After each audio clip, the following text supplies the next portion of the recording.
Notice your shoulders right now. Where are they? They have been somewhere near your ears for so long that you have forgotten this is not where they are supposed to rest. Your jaw too, feel it, tight. Your breath shallow, sitting somewhere between your ribs instead of traveling all the way down. Your body has learned a posture, beloved. It has been holding this posture for years. And it has been holding it so long that you have stopped recognizing it as posture at all. You have started calling it normal. Tonight, I want to tell you something your body has been waiting to hear.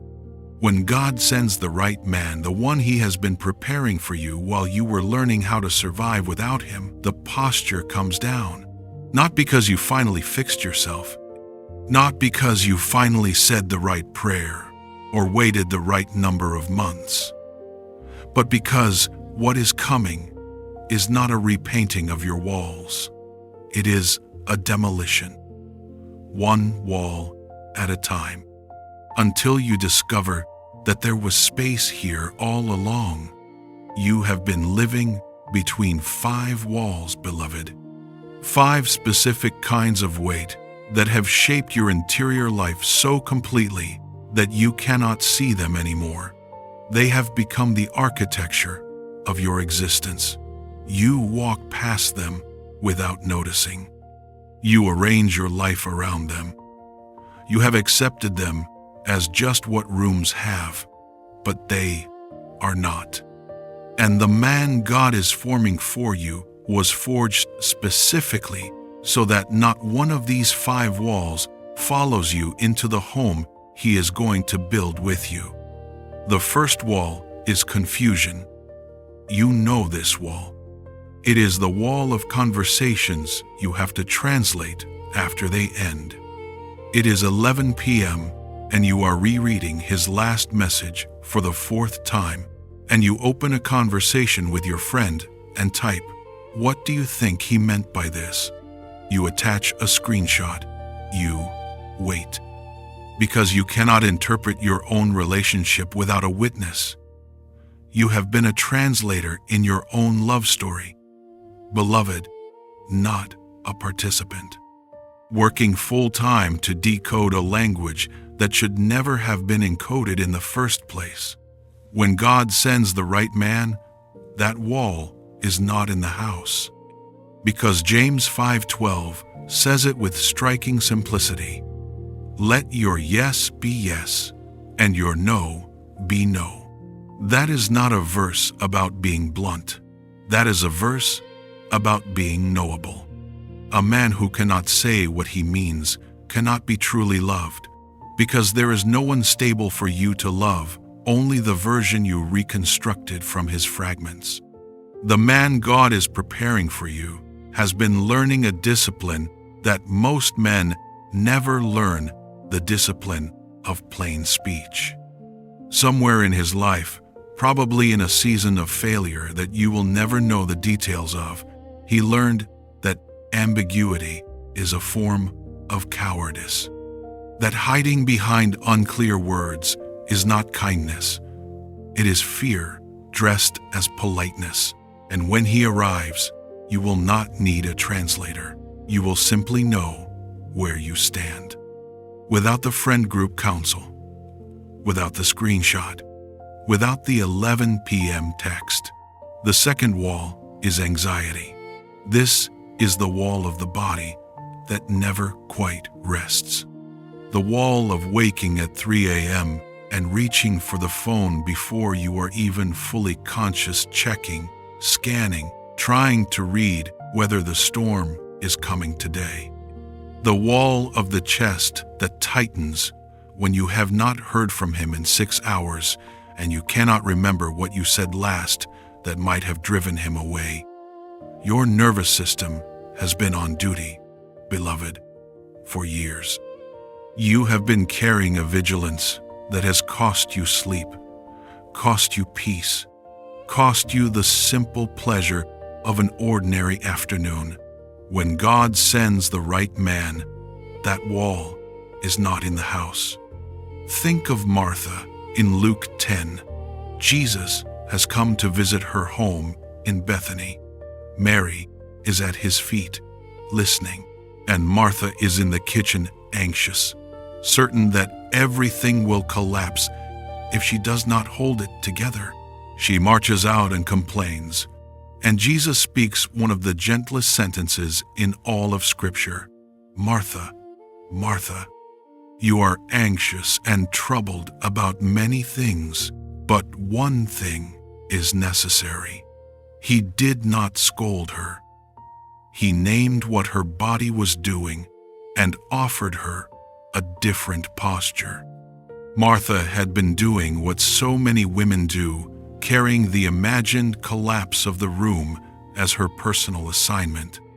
And Jesus, in that house, was the first man who refused to let her carry it alone. The man God is preparing for you is being shaped by that same Jesus. He is learning what it means to lower a woman's nervous system instead of raise it. He is learning that his presence is supposed to feel like settling, not static. And when he arrives, your body will begin to remember something it has not done in a very long time. It will start to unclench, not by your effort, by his presence. The third wall is the one you feel in your feet. It is the wall of walking carefully through your own house, of listening for the sound of his keys in the door to gauge what kind of night this is going to be, of timing difficult conversations to his mood, his hunger, his last beer, of rehearsing sentences 3 times in your head before you speak them. You have spent more emotional preparation on a single Tuesday evening conversation than most professionals spend on a job interview. And you did all of it just to feel safe saying what you actually think. When God sends the right man, that wall is not in the house. Look at David in the cave at En-Gedi. Saul has been hunting him for years. David has been running, sleeping in caves, surviving on almost nothing. And then one day, Saul walks alone into the very cave where David is hiding, vulnerable, at David's mercy. His men whisper that the Lord has delivered the enemy into his hand. And David, in that silence, sneaks forward and cuts only a corner from Saul's robe. That is it. He chooses, in the dark of that cave, not to use the power he has. That moment is the school every man must attend before God can trust him with a woman. Because a man who has not learned to lower his weapon when he could use it, a man who has not learned that power restrained is more masculine than power unleashed, will fill a house with eggshells. The man God is preparing for you has been in his own cave. He has had his own moment of choosing, and he learned, in a season you will never know the details of, to put the sword down. Because self-control is not the absence of power, beloved. It is the disciplined refusal to use it against the one you love. When he arrives, you will be able to say what you think without rehearsing, where you can be tired or sad or wrong, and the room does not reorganize itself around his reaction. Before I continue, I want to pause and speak to 3 of you specifically, because I know who is listening. Some of you are married, and your husband still builds some of these walls. Hear me carefully. That does not automatically mean you chose wrong. It can mean he is still being formed inside the covenant, and the God who demolishes walls before vows continues that work after vows. Recognition is the first step toward intercession, not toward panic. But if what you are recognizing is not formation in progress, if you are unsafe, controlled, threatened, or harmed, please seek immediate help from trusted people and qualified professionals. God does not ask you to call danger devotion. He does not ask you to call coercion submission. Wisdom is not the enemy of faith. Sometimes the most spiritual thing a woman can do is pick up the phone and tell the truth to someone who can help her. Some of you are recognizing every single wall as a description of your current home, all 5. Beloved, do not act tonight. Do not make a decision at midnight, but do not ignore what just got named either. Talk to a pastor you trust. Talk to a Christian counselor. Talk to someone who can see your situation in the daylight. What is real deserves real care that does not come from a YouTube video. And some of you are recognizing these walls from before there was ever a boyfriend, from your father's house, from a childhood that built them into you when you were too small to know. The right man is not your therapist. He will not heal what is not his to heal. That work is between you and God, and sometimes between you and a counselor trained to walk with you through it. He does not build new walls, but he also cannot single-handedly demolish the ones that were built before he arrived. That is sacred work that begins inside of you. The 4th wall, you know, in your shoulders. It is the wall of being the manager. You have remembered his mother's birthday. You have scheduled the appointments. You have planned the trip, packed the bag, remembered the charger. You have been the calendar of your own relationship, the default parent before there was ever a child. He has helped when asked, done tasks when delegated, but the weight of the architecture has rested almost entirely on you. When God sends the right man, that wall is not in the house. Open Ruth chapter 3, verse 18. Ruth has done something faithful and costly. She has come back home, and Naomi looks at her and says, "Wait, my daughter, until you know how the matter will fall, for the man will not rest until he has settled the matter today." Read that line again. The man will not rest until he has settled the matter today. Naomi does not say, "Go back, push this, remind him, keep this story moving." She says, "You can sit down. He is already moving." He is not waiting to be reminded. He is not waiting to be managed. He has decided, and the deciding is becoming doing.